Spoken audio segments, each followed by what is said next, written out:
আসসালামু আলাইকুম রহমতুল্লাহি ওবরকাতুহু। সম্মানিত দর্শক, ডক্টর মোহাম্মদ ইউনূসের যে রাজনৈতিক ভবিষ্যৎ, এটি ক্রমশ জটিল থেকে জটিলতর হচ্ছে, কুটিল থেকে কুটিলতর হচ্ছে। তার রাজনীতির যে ভাগ্যাকাশ, সেখানে আমাদের আশা ছিল যে পূর্ণিমার চাঁদ জ্বলজ্বল করে জ্বলবে, কিন্তু সেটা না করে অমাবস্যার অন্ধকার, ঘোর অন্ধকার, অমানিসার যে মরা কাঁটাল, সব মিলিয়ে তার সারা জীবনের যে সফলতা, সেই সফলতাকে তছনছ করে দেওয়ার মতো পর্যায় তৈরি হয়ে গেছে। তিনি সিদ্ধান্ত নিতে পারছেন না, তিনি সিদ্ধান্ত দিতেও পারছেন না। তিনি কথা বলছেন, সেটা কথা হচ্ছে না। তিনি চুপ থাকতে পারছেন না। আবার যে কথাগুলো বলছেন, সেই কথায় নানা রকম কনফিউশন তৈরি হচ্ছে। শেখ হাসিনার জামানাতে শেখ হাসিনার কিছু কর্মকাণ্ডের কারণে তিনি নিদারুণভাবে সমালোচিত হয়েছিলেন। এর মূল কারণ হলো তার যে বেসিক এবং ফান্ডামেন্টাল যে ইন্টিগ্রিটি, সেটি ছিল না।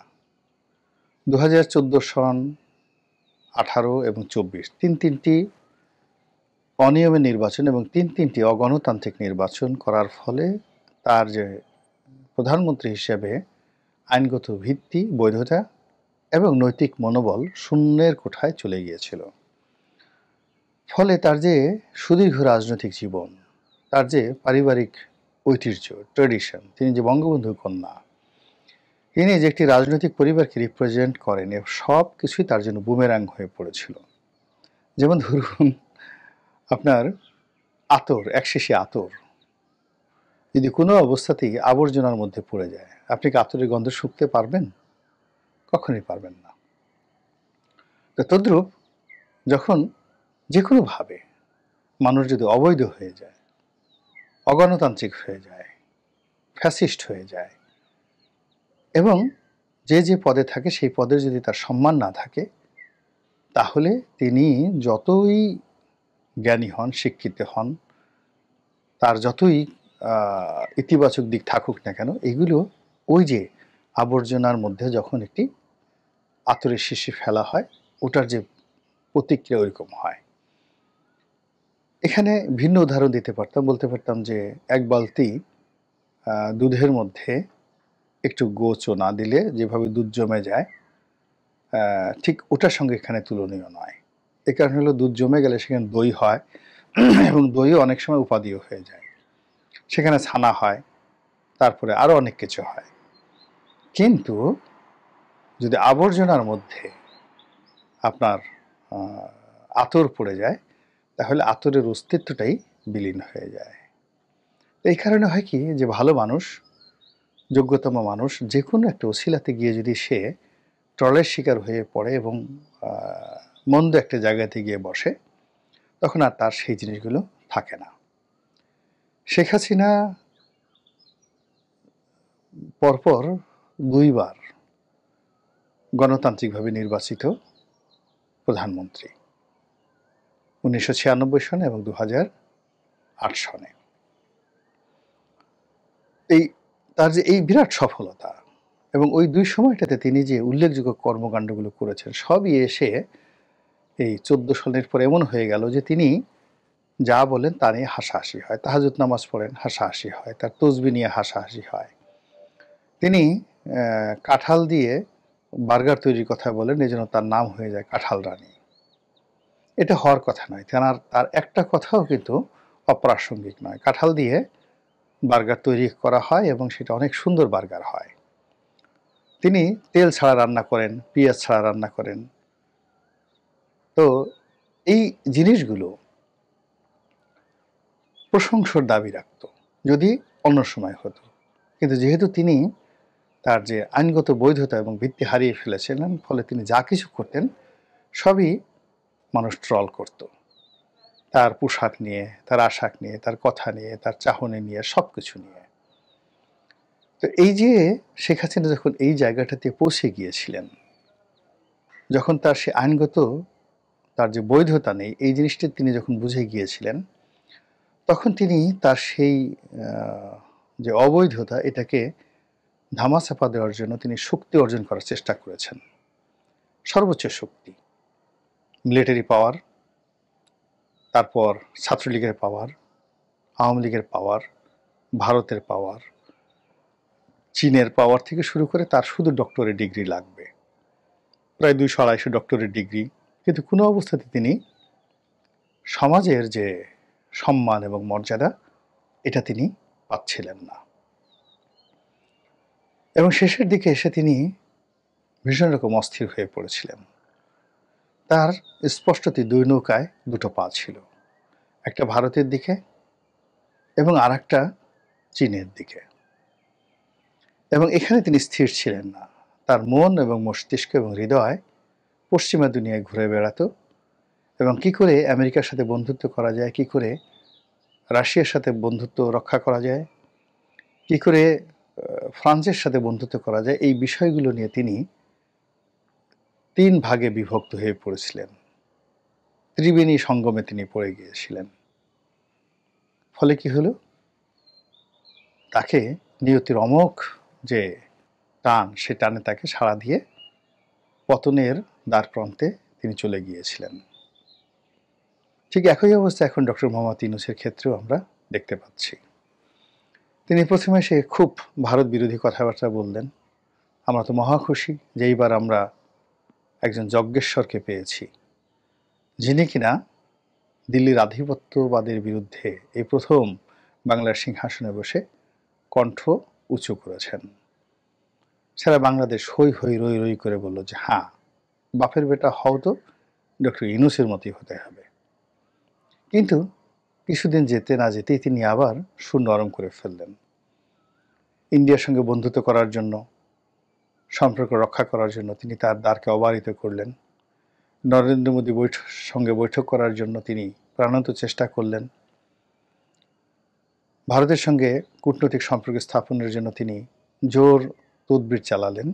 ভারত স্পষ্ট বলে দিল যে একটি নির্বাচিত সরকারের জন্য তারা অপেক্ষা করছে, এই সরকারের সঙ্গে তারা এর চেয়ে বেশি আগাবে না। ভারতীয় ভিসা বন্ধ রয়েছে এবং আরও অনেক কিছু, সীমান্ত বন্ধ। এই অবস্থাতে তিনি চীন যাচ্ছেন চীনের সঙ্গে সম্পর্ক করার জন্য, এবং চীন তাকে লুফে নিয়েছে।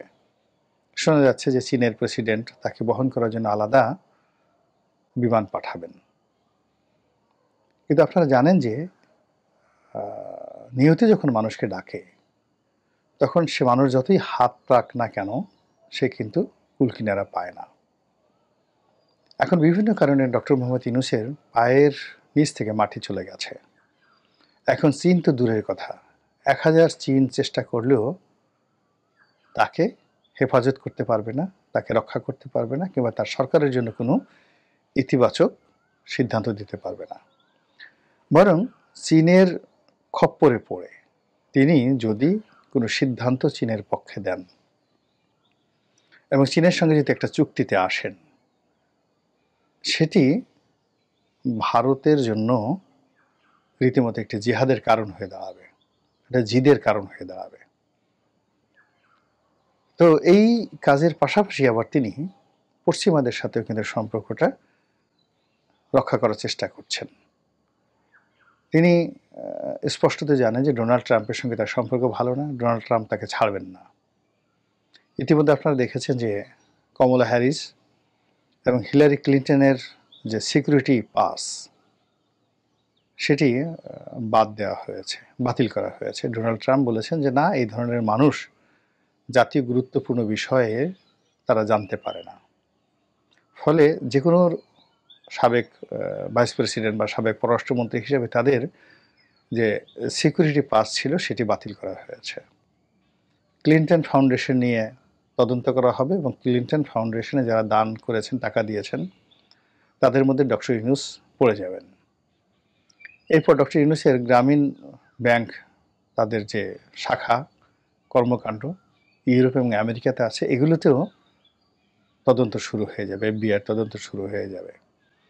তো এই পরিস্থিতি সামাল দেওয়ার জন্য তিনি ডোনাল্ড ট্রাম্পের যে সেকেন্ড ইন কমান্ড এখন যিনি রয়েছেন ইলন মাস্ক, তার সঙ্গে সম্পর্ক স্থাপন করার চেষ্টা করছেন এবং এই সম্পর্ক স্থাপন করার জন্য বাংলাদেশ নামক রাষ্ট্র এবং রাষ্ট্র শক্তিকে তিনি ব্যবহার করছেন এবং আগামী 90 দিনের মধ্যে যে কোনো মূল্যে ইলন মাস্কের যে ইন্টারনেট কোম্পানি স্টারলিংক, এটি বাংলাদেশে আনার জন্য তিনি নির্দেশনা জারি করেছেন।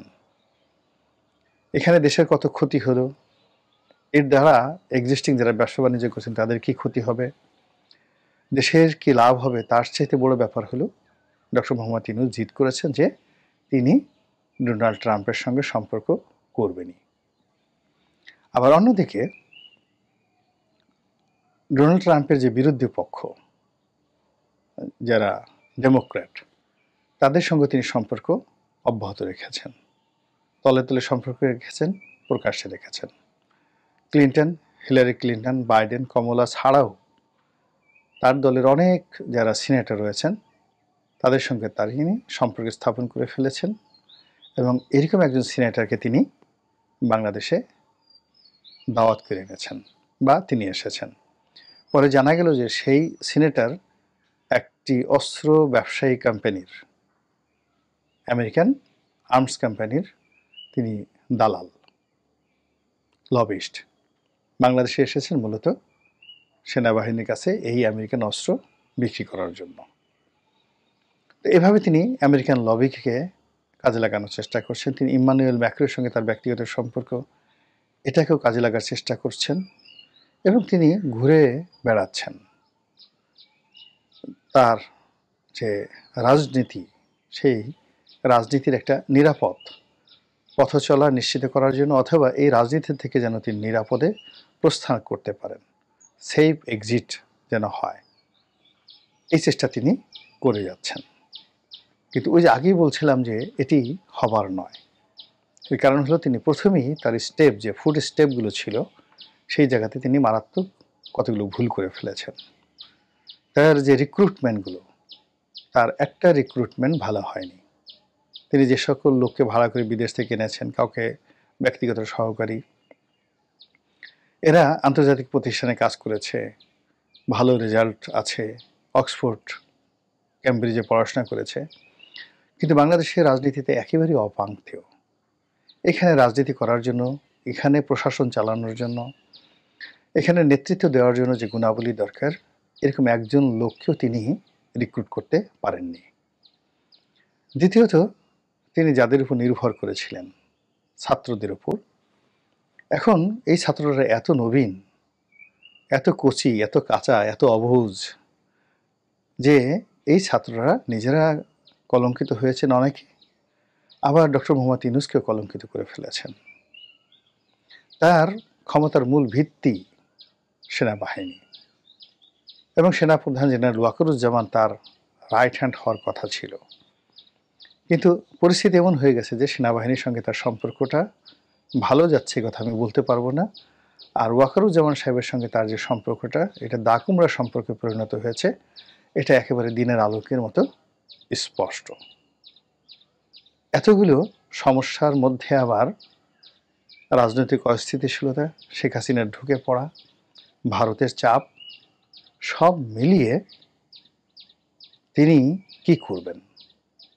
তিনি কি এই যে দুই নৌকায় যে পা দিয়েছেন, সেই নৌকার পা সরিয়ে এক নৌকায় দিবেন, নাকি কোনো নৌকায় পা দিবেন না, নাকি শেখ হাসিনার মতোই তিনি সব জায়গাতে বাতি জ্বালানোর চেষ্টা করবেন?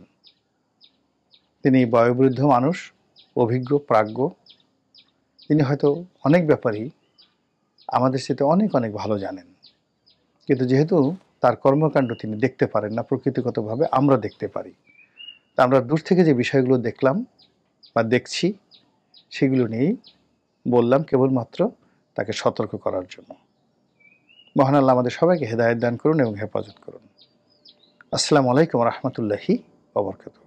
প্রিয় দর্শক, এতক্ষণ আমরা যে কথাগুলো শুনছিলাম, অবশ্যই বিষয়গুলো আমাদের বোঝার বিষয়ে রয়েছে এবং ডক্টর ইউনূস সাহেব ওনার যে বিষয়গুলো আছে যে উনি যে জায়গাগুলোতে সম্পর্ক স্থাপন করতে পারেন এবং সেই জায়গা থেকে বাংলাদেশ কতটুকু বেনিফিট হবে বা বেনিফিটের বিষয়গুলো রয়েছে, এবং উনি ওনার জায়গা থেকে সর্বোচ্চ চেষ্টা করছেন, এটা আমরা কিছু হলেও দৃশ্যমান দেখতে পাচ্ছি। তো সেই জায়গা থেকে অবশ্যই বিশ্ব রাজনীতিতে বড় পরিসরে একটি বিষয় রয়েছে, যেখানে নিজেদেরকে পরিচিত করা এবং নিজেদেরকে জায়গা করে নেওয়ার যে জায়গার বিষয়টি আছে, এটি অবশ্যই ইন্টার গভর্নমেন্টের প্রধান অবশ্যই বিষয়টি দেখবেন এবং সেই জায়গা থেকে দেশের মানুষের যে উপকার হবে সেই জায়গা ওটি আমরা আশা করি। এবং দেশের অর্থনীতি বলেন, সামাজিক আইন সব দিক দিয়ে উন্নতি উনি করুক, এই আশা ব্যক্ত করে আজকে পর্যন্তই। আল্লাহ হাফেজ।